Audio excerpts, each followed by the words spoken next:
এখন চোখ বন্ধ করে আছে, দেখা যাচ্ছে, হ্যাঁ, চারপাশে তরোয়াল দিয়ে ঘেরা। এটা হলো 8 of Swords, ঠিক আছে? এটাকে মাইন্ডটাকে ইন্ডিকেট করে, মনটাকে, মানে মাইন্ড এটা দেখে।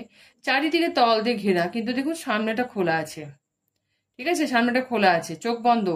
ইনি চাইলে, ইনি চাইলে হাতটা খুলে এবং চোখটা খুলে এই সামনে দিয়ে যে তরোয়াল নেই আপনি বেরিয়ে আসতে পারবে, ঠিক আছে? বেরিয়ে আসতে পারবে, সেই ক্ষমতা কিন্তু আছে, কিন্তু বেরোচ্ছে না কেন? মনের মধ্যে ভয়, আতঙ্ক, আমি যদি এটা করি তাহলে এটা হবে না তো, বা আমি যদি ওটা করি বা এটা হবে না তো, এরকম।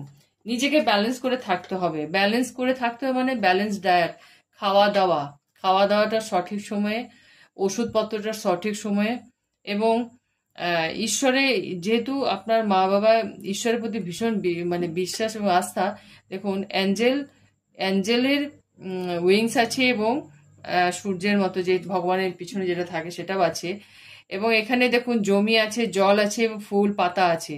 সংসারে গ্রোথ হবে, কিন্তু একটু সময় লাগবে, সংসারে গ্রোথ হবে।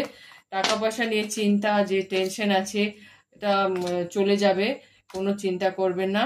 হ্যারোফেন্ট মানে আম, আপনার, আপনাকে নিজের টেনশন, আপনাকে যে যে ভাবনা, সেটা ঠিক, মানে আপনার কেরিয়ার, আপনার কিছু সব ঠিক হলে ওনারাও ঠিক হবে, মানে এটা হচ্ছে আপনাকে ঘিরে বা আপনার ইয়ে নিয়ে, চিন্তা ভাবনা নেই।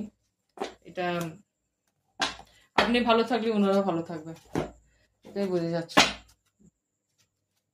আর আপনাকে একটা কথা আমি বলবো, পজিটিভ থিঙ্কিং, পজিটিভ মাইন্ডসেট কিন্তু মানুষকে অনেকটা সুস্থ